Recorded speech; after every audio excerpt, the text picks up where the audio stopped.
भाजपा प्रवक्ता नुपुर शर्मा ने ऐसा क्या कह दिया जिसकी आड़ में कानपुर में दंगे भड़के और उनको सर कलम करने की, मारने की धमकियां दी जा रही है। इसके अलावा न केवल देश में बल्कि पाकिस्तान से भी नुपुर शर्मा को सजा देने की मांग उठ रही है। पैगंबर मोहम्मद की शान में गुस्ताखी के बहाने मुसलमान एक मुश्त हो गए हैं और देश भर में नुपुर के खिलाफ एफआईआर दर्ज की जा रही है और कल शाम को भाजपा ने पार्टी से उनको निकाल दिया है। आखिर क्यों? इस वीडियो में पूरी कहानी को बताऊंगा। बीजेपी प्रवक्ता नुपुर शर्मा पर केस दर्ज किया गया है। रजा एकेडमी की शिकायत पर मुंबई के पायाधुनी पुलिस स्टेशन में नुपुर शर्मा के खिलाफ एफआईआर दर्ज की गई है। आपको बता दें, नुपुर पर पैगंबर मोहम्मद के खिलाफ विवादित टिप्पणी का आरोप लगा है। एफआईआर कुछ दिन पहले डीयू के प्रोफेसर रतन लाल ने शिवलिंग पर अभद्र टिप्पणी की थी। उनकी गिरफ्तारी हुई और उनकी रिहाई की मांग एक खेमे की ओर से जबरदस्त तरीके से उठाई गई और ज्ञानवापी मस्जिद में शिवलिंग मिलने की जब चर्चा उठी तो सोशल मीडिया पर शिवलिंग को लेकर जमकर मजाक उड़ाया गया। अब आते हैं नुपुर शर्मा ने क्या कहा था। Otherwise, we are very capable of hitting them where it hurts. For example, they may want to call it a favara as much as they want. Reality is, even the Supreme Court ordered protection of the immediate area. आजकल तो अभी देखा नहीं, सड़कों पे, अरे आप छोड़ो, तुम्हारे उड़ते हुए घोड़े, and earth is flat, जो कुरान में आके लिखा है बकायदा, उसका मजाक बनाना शुरू कर दूं। 6 साल की बच्ची से प्यार करके 9 साल में you are having sex with her, इससे प्रॉफिट मोहब्बत है, बोलना शुरू कर दूं मैं? हाँ, earth is flat according to Quran 88:20। 26 मई की शाम को टाइम्स नाउ पर डिबेट शो के दौरान नुपुर ने ज्ञानवापी के शिवलिंग पर बन रहे मजाक को आधार बनाकर पूछा कि क्या जैसे उनके भगवान का मजाक उड़ रहा है, क्या वो भी दूसरे मजहब पर इस तरह की बात कर सकती हैं? नुपुर शर्मा का यह सवाल था कि क्या वो ये कह सकती हैं, क्योंकि इधर हिंदू देवी देवताओं का मजाक उड़ाया जाता है। अब जो ये दंगे, शिकायतें, धमकियां मिल रही हैं वो सिर्फ इसी बयान को लेकर मिल रही हैं, जबकि नुपुर शर्मा ने जो कहा है वो आपने सुना। हालांकि नुपुर शर्मा ने जिस संदर्भ में ये सवाल पूछा उस तरह से बिल्कुल भी किसी की भावनाएं आहत नहीं होनी चाहिए, क्योंकि ऐसा कुछ भी नहीं कहा जिससे कोई हर्ट हो, क्योंकि उन्होंने तो धर्म ग्रंथ को कोट ही किया है। लेकिन फिर भी देखा जाए कि जो भी पैगंबर के बारे में सवाल किया गया है या सवाल में जो भी तथ्य हैं वो सच है या झूठ है। अगर झूठ है तो कह सकते हैं कि अपमान है, लेकिन सच है तो फिर आपत्ति किस बात की?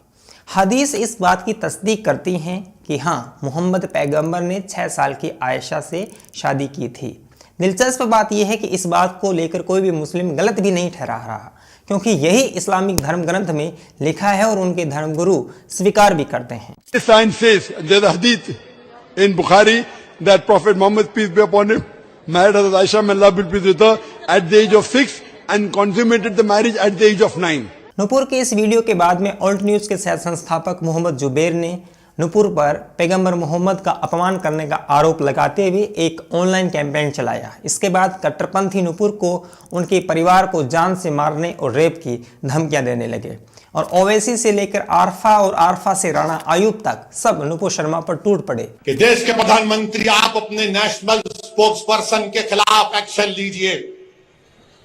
अगर आप सबका साथ, सबका विकास, सबका विश्वास की बात करते हैं, आप हमारे खिलाफ रहिए, मगर इतना नफरत मत करिए कि जिसके नाम का सदका हम खाते हैं आप उनके नाम के बारे में अनाप शनाप बक दें। नुपुर शर्मा पर रजा एकेडमी ने पहली एफआईआर दर्ज मुंबई में दर्ज करवाई। उसके बाद एक मदरसे के मौलवी ने दूसरा केस मुंबई के ही मुंब्रा थाने में दर्ज करवाया और नुपुर पर तीसरी एफआईआर हैदराबाद के साइबर क्राइम थाने में 31 मई को दर्ज हुई। इस एफआईआर में नुपुर के अलावा टाइम्स नाउ चैनल पर भी कार्रवाई की मांग की गई। और ये नहीं, इस दौरान हैदराबाद पुलिस द्वारा AIMIM इनकलाब के पार्टी अध्यक्ष अब्बासी पर भी एफआईआर दर्ज हुई। अब्बासी ने नुपुर की हत्या करने वाले को 1 करोड़ रुपए इनाम देने का ऐलान किया था। और इन सब के बाद भी जब नुपुर शर्मा पर कोई कार्रवाई नहीं हुई तो शुक्रवार के दिन कानपुर देहात में दंगे भड़के, जमकर पत्थरबाजी हुई और कई लोग घायल हो गए।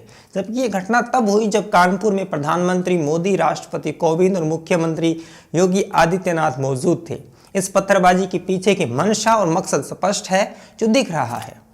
हालात बिगड़ते देख भारी संख्या में पुलिस बल को तैनात किया गया। हालांकि पत्थरबाजी जारी रही। इसके बाद उन्मादी भीड़ को नियंत्रित करने के लिए लाठियां भांजी गई और टीयर गैस के गोले दागे। बताया जाता है कि नुपुर शर्मा के बयान को लेकर जोहर फैंस एसोसिएशन और दूसरी मुस्लिम तंजीमों ने गुरुवार को ही बाजार बंद करने का ऐलान कर दिया था। इसके बाद शुक्रवार जुमे की नमाज के बाद कथित रूप से मुस्लिम समुदाय ने सड़क पर आकर उत्पात मचाना शुरू कर दिया। कानपुर हिंसा का मुख्य साजिशकर्ता हयात जफर हाशमी को बताया जा रहा है, जिसको पुलिस ने लखनऊ के हजरतगंज से गिरफ्तार किया है। पुलिस ने बताया है कि अब तक इस मामले में 24 लोग गिरफ्तार किए जा चुके हैं। आज तक की रिपोर्ट के मुताबिक कमिश्नर ने बताया है कि एक आरोपी जावेद अहमद का एक यूट्यूब चैनल जो लखनऊ के हजरतगंज में है, सभी आरोपी इसी चैनल के ऑफिस में छुपे हुए थे।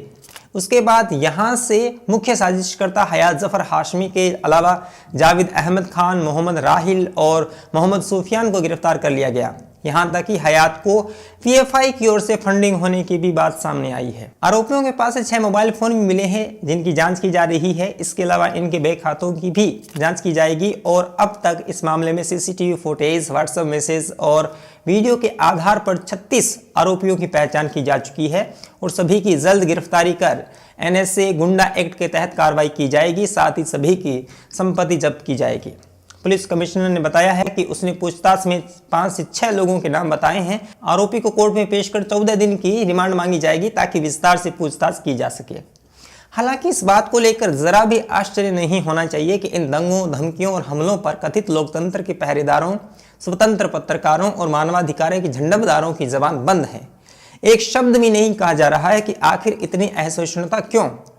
अभिव्यक्ति की आजादी के नाम पर शिवलिंग और त्रिशूल पर कंडोम बनाने वालों को भी इस देश का बौद्धिक वर्ग स्वीकार करता है और उनकी कला के संरक्षण के लिए आवाज बुलंद करता है। वहीं यही वर्ग नुपुर शर्मा, जिसने कोई अपमान या अभद्रता नहीं की, उसके मामले में बेशर्म चुप्पी ओढ़कर बैठा है। आरफा खानम कार्रवाई की मांग कर रही है, राणा आयुब कार्रवाई की मांग कर रही है।